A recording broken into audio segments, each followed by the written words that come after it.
So we are dealing with the octostar. No.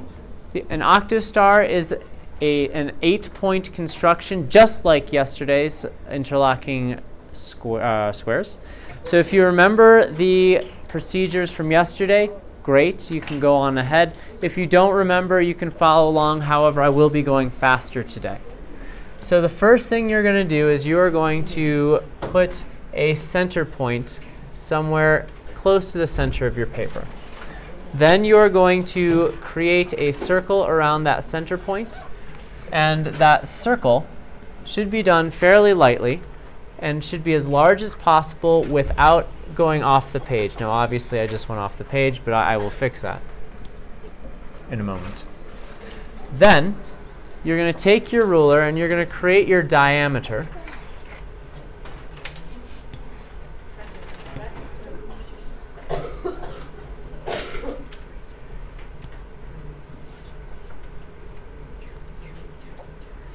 Come on, get there.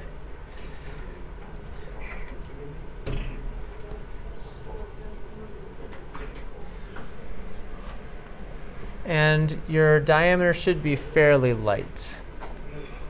That works. Then you're going to move your compass. It doesn't matter if your compass changes settings at the moment, because now we are going to make our perpendicular bisector. And you'll remember that perpendicular means meeting at a right angle. Bisect means it is cutting to two equal pieces. There we go. And to make a perpendicular bisector, your compass must be open past the midpoint of your line. And then you are going to create arcs on the above and below your circle. And then without letting your compass change setting, you will place the point on the other intersection of the circle and the diameter. And then you will make two more arcs, one above and one below, so that you have intersecting arcs. Then you're going to take your ruler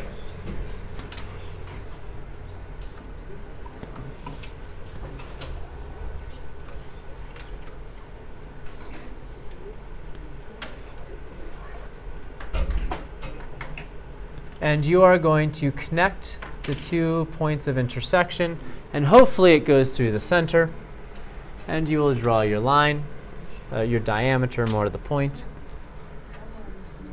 And so now you have two diameters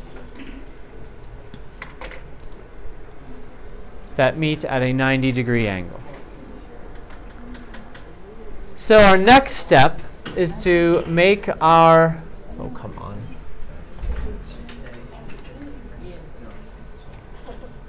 Our next step is to create our angle bisector, and an angle bisector cuts an angle in half. Obviously, if you have perpendicular lines that you're cutting in half, your angle bisector will be at a 45-degree angle. But to do this, we are going to take our compass. We're going to have it open past our halfway point, which would be somewhere along this line. So I'm past halfway, which is great. And then you're going to make an arc above the, on the outside of the circle, above your diameter and circle intersection. And then you're going to make another arc on the other side here. And then you're going to repeat that step for all of the intersecting diameters and circles, so that you will end up with 4 pairs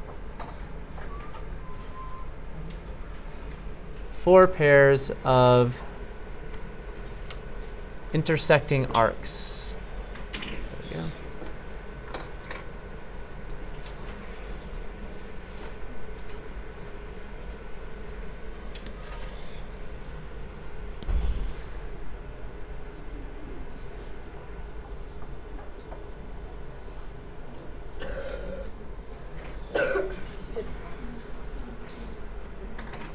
And so now we have our 4 pairs of intersecting arcs.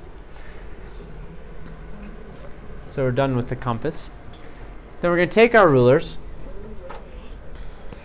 I'm going to have to shrink mine a bit.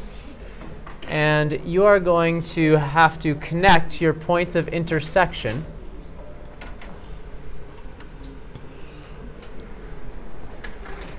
And I'll color code. I'll go with yellow and blue, I guess. And so now we're going to create another diameter.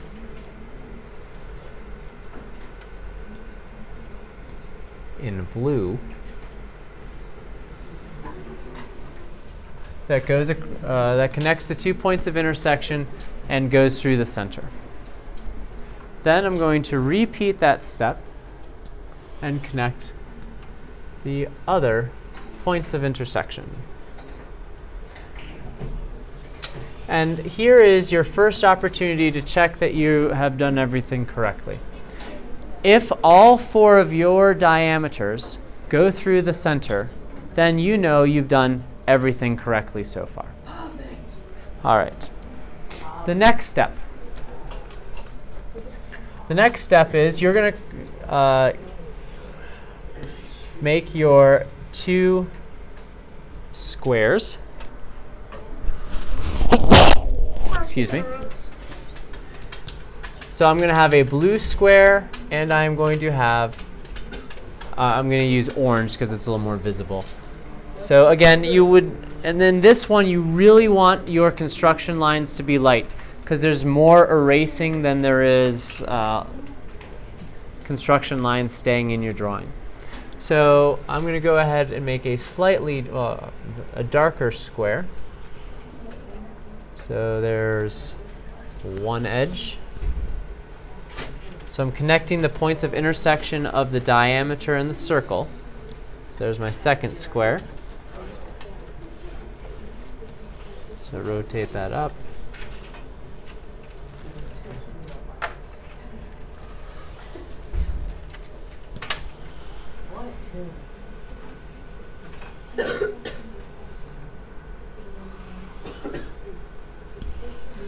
So there's our first square. And now for my second square, which I'm going to do in orange here, I'm going to connect the intersections of the yellow diameters with the circles. Or with the, I guess, the circle in singular. All right.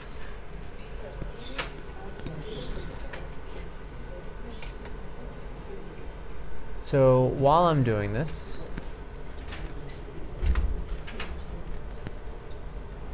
does anybody know a good joke while you're drafting? Do they have to be appropriate? Yeah, it probably needs to be a school appropriate. Let's hear it, Dylan. It's not school appropriate. It's not school appropriate. Okay. Mine kind of messed up. So you kind of messed up, Callan? Yeah, see, look.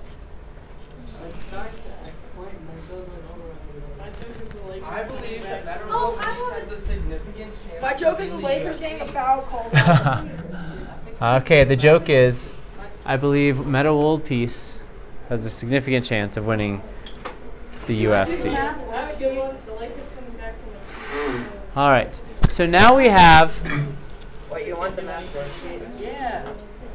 How about the Lakers coming back from a 0? So now we have 2 squares. There's an orange one and a blue one. An orange one and a blue one. So now it is time to find our hidden lines. So this one is a little trickier because we are going to still use intersecting points to create our hidden lines. However, we are not necessarily going to connect those intersecting points. So we're still using the same rule of always using intersections to create our hidden lines, but we're not necessarily going to connect those intersecting points. So let's take a look at the example. So here we go. We have this example right here. We have a square right here. It's pretty easy to tell that this corner here is this corner in our drawing. But the question is, Oh, I see it. this line comes down, and it obviously doesn't come all the way down here. So where does the square stop? Stops right there where they intersect the blue and the red line. The blue and the red, The light. right here? Yeah. Oh, okay, okay. So you're saying that I should Go like that. connect this intersection with this intersection? Yes, you are. Yes. The only catch on this one is I am not going to connect across to the other intersection. I'm going to go this direction and this direction.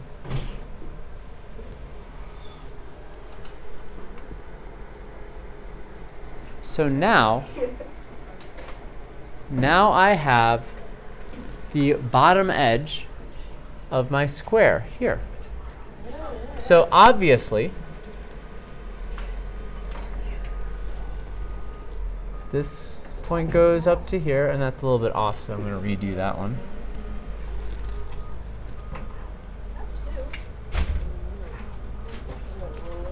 And from here to here as well. But the question is, where does this line go? Now you cannot freehand, you must connect points of intersection. So, no, you cannot create fake ones. You have to connect points of intersection to make it look right. Now, you have all the lines you need to do this drawing. You have been shown one of the hidden lines. It is now up to you to do the rest. Please get started.